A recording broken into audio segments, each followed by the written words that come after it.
ప్రభుత్వం 100 సంవత్సరాల బలహీన వర్గాల ఆకాంక్ష కాంగ్రెస్ పార్టీ పార్లమెంట్ నాయకులు శ్రీ రాహుల్ గాంధీ గారి ఆదేశాల మేరకు, శ్రీ మల్లికార్జున్ ఖర్గే గారి సూచన మేరకు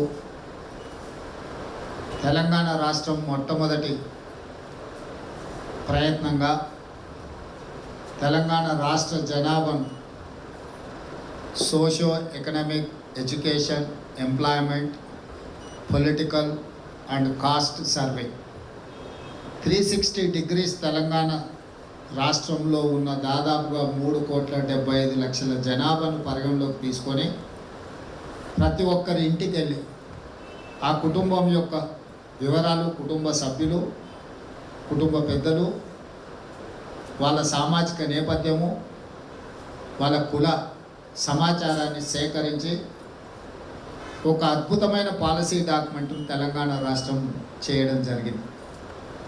ఈరోజు కాంగ్రెస్ పార్టీని, పిసిసి అధ్యక్షుడు మహేష్ కుమార్ గౌడ్ గారిని, మా సోదరిమణి కొండా సురేఖ గారిని, ప్రభుత్వాన్ని అభినందించడానికి వచ్చినందుకు మీకు అందరికీ మనస్ఫూర్తిగా ధన్యవాదాలు తెలియజేస్తాను. మిత్రులారా, ఇదొక గొప్ప కార్యక్రమం. దేశ ప్రజలందరూ బ్రిటిష్ పరిపాలనలో మగ్గుతున్నప్పుడు ప్రజలకు స్వతంత్రాన్ని ఇవ్వాలి అని, ఆ రోజు స్వతంత్రం కావాలి అని చాలామంది ప్రజలకు తెలియదు. కానీ కాంగ్రెస్ పార్టీ వాళ్ళ కబంధ హస్తాల నుంచి విడిపించి వాళ్ళు చేస్తున్న అరాచకాలను, దుర్మార్గాలను, వాటి నుంచి ప్రజల్ని కాపాడాలి అని, ఈ దేశానికి స్వతంత్రం కావాలి అని చెప్పి కాంగ్రెస్ పార్టీ నిర్ణయించుకొని ఈ దేశానికి స్వతంత్రాన్ని కాంగ్రెస్ పార్టీ తీసుకొచ్చింది. స్వతంత్రం తెచ్చుకున్న ఈ ప్రజలకు సమానమైన అవకాశాలు, సామాజిక న్యాయం జరగాలి, అందరూ పాలితులుగా కాదు పాలకులుగా ఉండాలి అని, అది సరైన విధంగా అమలు జరగాలి అంటే ఒక రాజ్యాంగం ఉండాలి. అంబేద్కర్ గారిని రాజ్యాంగాన్ని రచించడానికి చైర్మన్గా వారిని నియమించి ఈ దేశ ప్రజలకు రాజ్యాంగాన్ని కాంగ్రెస్ పార్టీ అందించింది. ఆ రాజ్యాంగం అందించే క్రమంలో ఈ దేశంలో అత్యధికంగా అణిచివేతకు లోనై, ఇలాంటి అవకాశాలు లేక, కట్టుకోవడానికి బట్టలు లేక, తినడానికి తిండి లేక, మట్టి తిని బతుకుతున్న రోజుల్లో, బంకమట్టి తిని బతికేది ఆ రోజుల్లో కరువు వచ్చి, చరిత్ర పుస్తకాలు చదివితే మీకు తెలుస్తుంది. ఈరోజు మనము ఫుడ్ ఎక్కువైపోయి బయట పారేసే పరిస్థితి వచ్చింది. కానీ ఆ రోజు తిండి అనేది దొరకక బంకమట్టి తిని బతికిన రోజుల్లో ఈ దళితులకు, గిరిజనులకు, ఆదివాసులకు రక్షణ కల్పించాలి. ఎస్సీ ఎస్టీ అట్రాసిటీస్ యాక్టే కాకుండా చట్టసభలలో వాళ్లకు అవకాశాలు రావాలి. లేకపోతే వాళ్ళు ఎన్నటికీ ప్రజాప్రతినిధులుగా రాలేరు, వాళ్ళ తరఫున వాళ్ళు మాట్లాడుకోలేరు, ఇతరుల తరఫున వాళ్ళు వకాలతో పుచ్చుకోలేరు అని చెప్పి ఆనాడు రాజ్యాంగం రక్షణ కల్పించి ఎస్సీ ఎస్టీ రిజర్వేషన్లు ఉద్యోగ ఉపాధి అవకాశాలలోనే కాకుండా రాజకీయ రిజర్వేషన్లు కూడా రాజ్యాంగపరమైన రక్షణ కల్పించి వాళ్లకు సముచితమైన స్థానం కల్పించింది కాంగ్రెస్ పార్టీ. అదేవిధంగా ఉమ్మడి ఆంధ్రప్రదేశ్లో తెలంగాణ ప్రాంత ప్రజలకు సరైన న్యాయం జరగడం లేదు. ఈ ప్రాంత ప్రజలు స్వయం పరిపాలన కోరుకుంటున్నారు. ఎవరి కిందనో అణిగిమణిగి ఉండాలని అనుకోవడం లేదు అని ప్రజలు భావించినప్పుడు 4 కోట్ల తెలంగాణ ప్రజల కోరిక మేరకు శ్రీమతి సోనియా గాంధీ గారు రాజకీయపరమైన ఒడిదుడుకులను ఎదుర్కొని ఆంధ్రప్రదేశ్లో పార్టీ పూర్తిగా కనుమరుగైపోయినా, కేంద్రంలో అధికారం కోల్పోయినా, తెలంగాణలో అధికారంలోకి వస్తామనే నమ్మకం లేకపోయినా ప్రజల ఆకాంక్ష మేరకు తెలంగాణ రాష్ట్రాన్ని ఇచ్చి ప్రజల యొక్క ఆకాంక్ష నెరవేర్చింది శ్రీమతి సోనియా గాంధీ గారు, కాంగ్రెస్ పార్టీ. మరి వారి వారసత్వంగా ఈరోజు లోక్సభ నాయకుడిగా, కాంగ్రెస్ పార్టీ మాజీ అధ్యక్షుడిగా కన్యాకుమారి నుంచి కశ్మీర్ వరకు మండు టెండల్లో, మంచు కొండల్లో 150 రోజులు 4000 కిలోమీటర్లు పాదయాత్ర చేసిన రాహుల్ గాంధీ గారు ఈ జాతికి ఒక మాట ఇచ్చాడు. తెలంగాణలో కాంగ్రెస్ పార్టీని అధికారంలోకి తీసుకురండి, ఖచ్చితంగా కులగణన చేసి తీరుతామని చెప్పి ప్రజలకు రాహుల్ గాంధీ గారు మాట ఇచ్చారు. ఈ దేశం కోసం ప్రాణాలు ఇచ్చిన మహాత్మా గాంధీ, ఈ దేశం కోసం ప్రాణాలు ఇచ్చిన శ్రీమతి ఇందిరాగాంధీ, రాజీవ్ గాంధీ గారి వారసుడైన రాహుల్ గాంధీ గారి మాట శిలా శాసనం సువర్ణాక్షరాలతో లిఖించదగింది. మా నాయకుడు ఒక మాట ఇస్తే ఆ మాటను తూచా తప్పకుండా అమలు చేయడమే నా బాధ్యత, నా మిత్రుడు మహేష్ గౌడ్ గారి బాధ్యత. మా ఏ హోదా అయినా ఉండని, ఏ సామాజిక వర్గ నేపథ్యమైనా ఉండని, కానీ నాయకుడు ఇచ్చిన మాటను నిలబెట్టడమే మా బాధ్యత. అందులో భాగంగానే ఈరోజు ఎన్నో రకాల అవాంతరాలు, ఒడిదుడుకులు, అభ్యంతరాలు వచ్చినా ఒకటొకటిగా అధిగమించుకుంటూ ఈ దేశంలో ఎన్నో రాష్ట్రాలు, ఎంతోమంది ముఖ్యమంత్రులు ఉండి 76-77 సంవత్సరాల స్వతంత్ర భారతదేశంలో 1931 బ్రిటిషర్స్ నిర్వహించిన కులగణన తప్ప మళ్ళీ దాదాపుగా 95-96 సంవత్సరాలలో మళ్ళీ ఎప్పుడు కూడా ఇది జరగలేదు. అలాంటి ఒక బృహత్తరమైన కార్యక్రమాన్ని రాహుల్ గాంధీ గారు మాట ఇచ్చిన మాట నిలబెట్టడానికి అవసరమైతే ఏ సాహసమైన చెయ్యాలని తెలంగాణ రాష్ట్ర ప్రభుత్వం ఈ కార్యక్రమాన్ని భుజాల మీద తీసుకొని ఫిబ్రవరి 4, 2024 నాడు మొదలుపెట్టి ఫిబ్రవరి 4, 2025 సరిగ్గా సంవత్సరం తిరిగే లోపల పూర్తిగా 100% పారదర్శకంగా, అది న్యాయ వ్యవస్థలో కానీ, పరిపాలనా వ్యవస్థలో కానీ, చట్టసభలలో కానీ నిలబడే విధంగా 100% పక్కాగా కులగణనను చేపట్టి ఫిబ్రవరి 4ని సోషల్ జస్టిస్ డేగా జరుపుకోవడానికి ఒక అధికారికంగా జాతికి అంకితం చేసినాం. అక్కడి నుంచి అసెంబ్లీలో చర్చ చేసినాం. అన్ని రాజకీయ పార్టీలను చర్చలో పాల్గొనే విధంగా అవకాశం కల్పించినాం. వాళ్ళు ఇచ్చిన సూచనలు తీసుకున్నాం. క్యాబినెట్లో చర్చించినాం. క్యాబినెట్ సబ్ కమిటీ ఇచ్చిన సూచనలు తీసుకున్నాం. స్టేక్ హోల్డర్స్ను పిలిచినాం. అదేవిధంగా పౌర హక్కుల సంఘాలను పిలిచినాం. కుల సంఘాలను పిలిచినాం. ఎంతమంది తెలంగాణ సమాజంలో ప్రతినిధులు ఉన్నారో అందరితోని ప్రభుత్వం ఓపికగా, ఇక్కడనే కాదు జిల్లాలకు కూడా పంపించి సమావేశాలు ఏర్పాటు చేసి మీ అభిప్రాయాలు చెప్పండి, పక్కడబందిగా దీన్ని ఎట్లా చేయాలో మీ సూచన ఇవ్వండి. ఎందుకంటే ప్రభుత్వానికి చిత్తశుద్ధి ఉంది. పరిపాలనలో ఏదైనా పనులు చేసే క్రమంలో ఏదైనా తప్పిదాలకు అవకాశం ఉంటుంది కాబట్టి ఆ అవకాశం కూడా ఇవ్వకుండా పక్కాగా చేయడానికి అందరి అభిప్రాయాలు తీసుకొని ఒక నిర్ణయానికి వచ్చి దేశానికి ఆదర్శంగా నిలబడే విధంగా ఈరోజు కులగణను పూర్తి చేసుకొని తెలంగాణ మోడల్ అని రాహుల్ గాంధీ గారు దేశం నలుమూలలో చెప్పే విధంగా ఈరోజు మల్లికార్జున్ ఖర్గే గారు, రాహుల్ గాంధీ గారు దేశంలో ఎక్కడికి వెళ్ళినా తెలంగాణ మోడల్ కులగణన చెయ్యాలి దేశవ్యాప్తంగా అన్ని రాష్ట్రాలలో అని చెప్పి ఈరోజు గట్టిగా వాదించి చెప్తున్నారు. ఆనాడు is not ready to take up this caste census. Fundamentally they are against for this.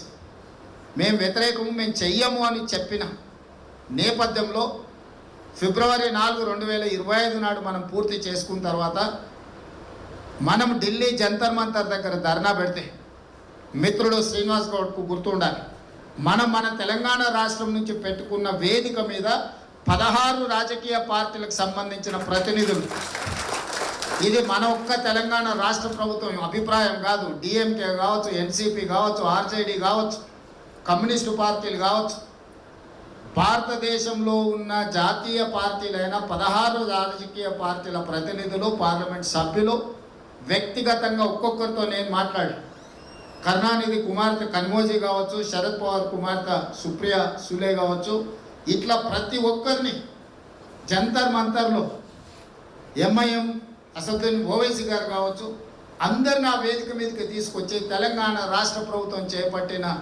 సమగ్ర కులగణనను మేము ఆమోదిస్తున్నాము, ఇది దేశవ్యాప్తంగా అమలు జరగాలి, నరేంద్ర మోడీ గారు మీరు అమలు చేసి తీరాల్సిందే, మీరు చెయ్యకపోతే మీతోని యుద్ధం ప్రకటిస్తామని మన వేదిక మీద నుంచి మీరు నిర్వహించుకున్న వేదిక మీదకి వచ్చి చెప్పారు. అదే ప్రధానమైన గేమ్ చేంజర్గా ఈరోజు కేంద్ర ప్రభుత్వం మీద ఒక ఒత్తిడి, ఆ ఒత్తిడి నేపథ్యంలో ఇష్టం లేకుండా అయినా అయిష్టంగా అయినా కేంద్ర ప్రభుత్వం ఈరోజు దిగొచ్చి 2026 సంవత్సరంలో చేపట్టబోయే జనగణనలో కులగణనను చేర్చి మేము చేస్తామని ఈరోజు నోటిఫికేషన్ ఇవ్వడం జరిగింది. ఇది ఆషామాషి విషయం కాదు. తెలంగాణలో మనం చేసుకున్న నిర్ణయం, మనం తీసుకున్న పరిపాలనాపరమైన నిర్ణయాలు ఈరోజు భారతదేశాన్ని ప్రభావితం చేసి ఈ దేశంలో ఉన్న 56%, 140 కోట్లలో 56% అంటే దాదాపుగా 60-70 కోట్ల బలహీన వర్గాలకు ఈరోజు ఒక వెలుగునిచ్చే అవకాశం తెలంగాణ నుంచే ఇది మొదలైంది అని అంటే ఇది మీ అందరూ మనమందరం సంతోషపడాల్సిన సందర్భం. దీన్ని ముందుకు తీసుకువెళ్ళవలసిన బాధ్యత మనందరి మీద ఉన్నది. ఈరోజు నేను రాజకీయ పార్టీల నాయకులు మాట్లాడేది చూస్తున్నాను. మాకు చిత్తశుద్ధి లేదండి. మేము తెలంగాణ రాష్ట్ర ప్రభుత్వంగా కాంగ్రెస్ పార్టీగా చేయాల్సిందంతా చేసినాం. చిత్తశుద్ధి ఎవరికి ఉండాలి? భారతీయ జనతా పార్టీకి ఉండాలి. ఈరోజు గవర్నర్తో సహా లీగల్ వెయిటింగ్ చెప్పించి గవర్నమెంట్ ఆఫ్ ఇండియాకు పంపిస్తే, క్యాబినెట్ అప్రూవల్ చేసి రాష్ట్రపతికి పంపించేస్తే ఇమ్మీడియట్గా జరగాల్సిన పరిణామాలని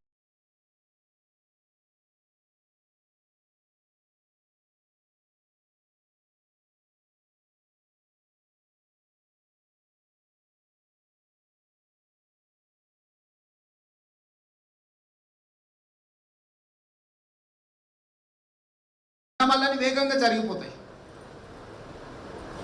లేదు, కేంద్ర ప్రభుత్వమే మనం పంపించిన ప్రతిపాదనను తమిళనాడు ఎట్లయితే 9th షెడ్యూల్లో చేసిందో రిజర్వేషన్లో, తెలంగాణ రిజర్వేషన్లో కూడా 9th షెడ్యూల్లో చేరుస్తే 100% మనకు చట్టబద్ధత వస్తుంది. ఎవరు దీన్ని సాధించాల్సింది? కిషన్ రెడ్డి గారు సాధించాలి, లక్ష్మణ్ గారు సాధించాలి, బండి సంజయ్ గారు సాధించాలి, లేకపోతే మా మిత్రుడు ఆర్ కృష్ణయ్య సాధించాలి. ఎందుకు అంటే వాళ్ళ నాయకుడు నరేంద్ర మోడీ అనుకుంటేనే ఈ పని జరుగుతుంది. ఇవాళ తెలంగాణలో సాధ్యమైందంటే మా నాయకుడు రాహుల్ గాంధీ గారు అనుకున్నాడు కాబట్టి ఇది సాధ్యమైంది. నరేంద్ర మోడీ ప్లేస్లో రాహుల్ గాంధీ గారు ఉంటే 48 గంటలలో చేసుకొచ్చే బాధ్యత నాది. ఎవరు అక్కర్లేదు, మీకు అందరికి 1 లక్ష మంది పిలిచి బండి భోజనం పెడతాను నేనే తీసుకొని వచ్చిన తర్వాత. మీరెవ్వరు కొట్లాడాల్సిన పని లేదు, మీరెవ్వరు రైలు ఎక్కాల్సిన పని లేదు, రైలు రోకో చేయాల్సిన పని లేదు. మోడీ ఉన్నాడు కాబట్టి మోడీని 9th షెడ్యూల్లో చేర్పించాలన్నా, చట్టబద్ధత కల్పించాలన్నా మోడీ మంత్రివర్గం చేయాలి. మంత్రివర్గంలో ప్రాతినిధ్యం వహిస్తున్న కిషన్ రెడ్డి చేయడంట, బండి సంజయ్ గారు చేయరంట, లక్ష్మణ్ గారు అడగరంట. ఆయన ఓబీసీ సెల్ భారతీయ జనతా పార్టీకి జాతీయ నాయకుడు. నీకు బాధ్యత లేదా లక్ష్మణ్ గారు? నీకు బాధ్యత లేదా బండి సంజయ్ గారు? రేపు ఈ రిజర్వేషన్లు వస్తే మీరు మీ పిల్లలు అనుభవించారా? మీకు లాభం లేదా ఇందులో? ఏ కోటాలో ఈరోజు మీరు ఈ హోదాకు వచ్చారు? మరి మీ నిబద్ధత చూపించుకోవాలి కదా.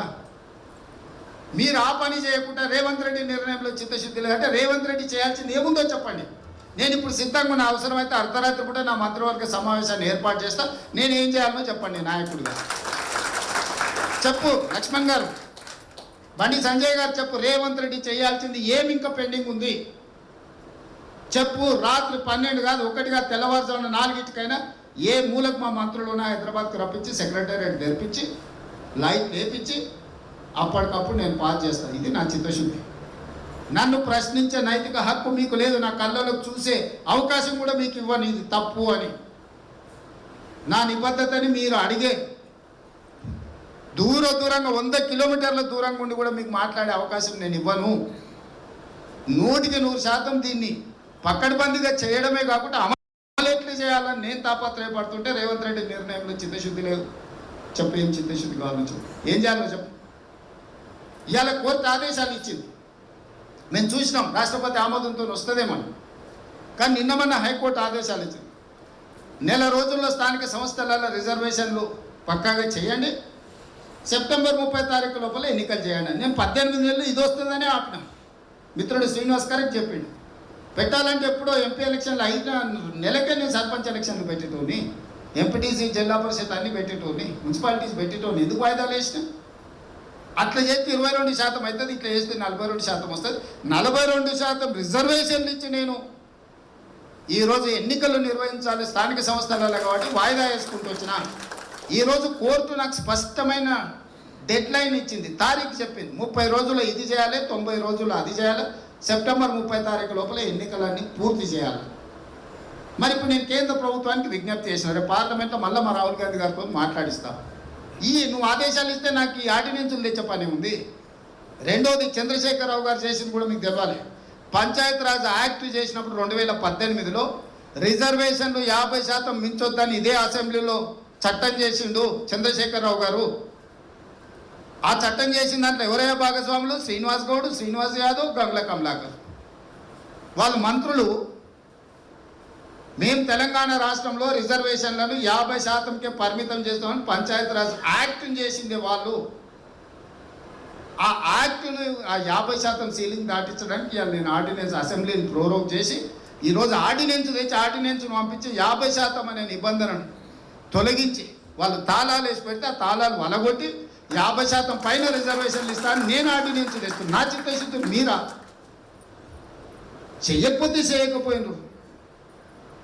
మౌనంగానే ఉండడం మంచిది కదా. కేసీఆర్ ఎట్లా ఉసిగొల్పుతుండో చూడు వాళ్ళని. వాళ్ళు కూడా ఆలోచన చెయ్యాలి. ఎవరు వాళ్ళు? మీ వాళ్ళే కదా, రేపు పొద్దుగాల లబ్ధిదారులే కదా. మిత్రుడు శ్రీనివాస్ గౌడ్, శ్రీనివాస్ యాదవ్, గంగుల కమలాకర్ మంత్రులుగా చేసి పంచాయతీరాజ్ చట్టంలోనే మేము రిజర్వేషన్లు 50%కు పరిమితం చేస్తున్నాం చట్టం చేసిన దాంట్లో వీళ్ళే మంత్రులు.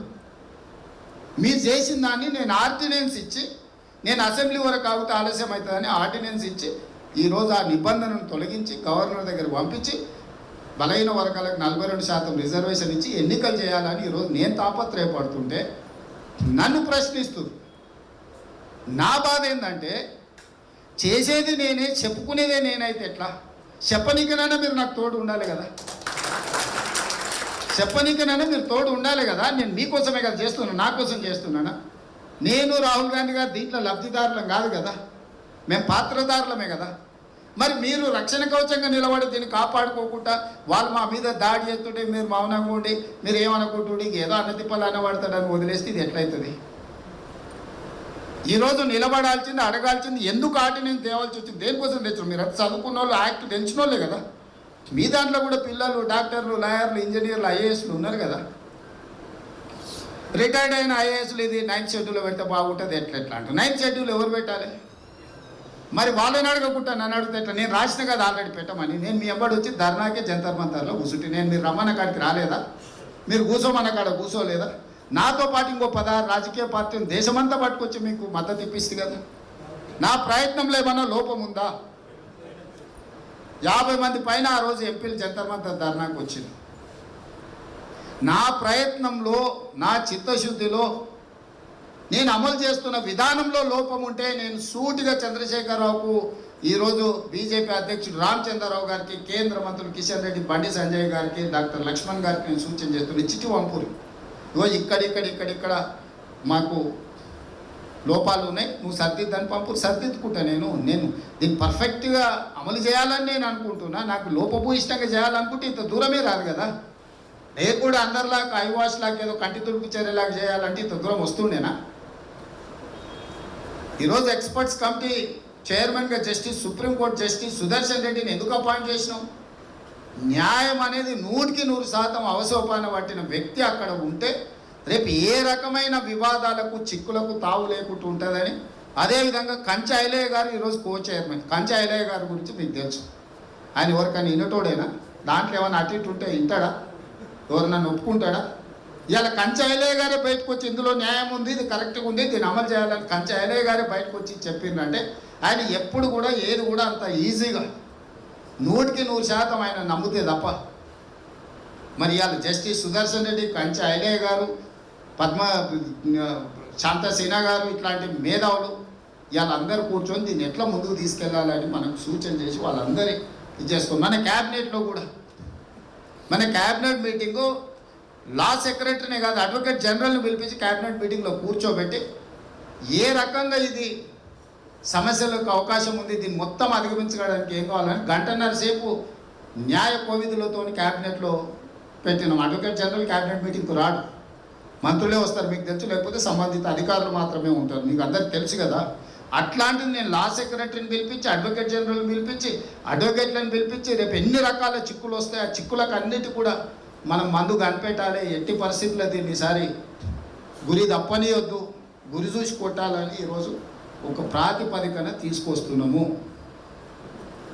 దీన్ని అప్రమత్తతతోని జాగ్రత్తగా కాపాడుకోవాల్సిన బాధ్యత మీ అందరి భుజాల మీద ఉన్నది.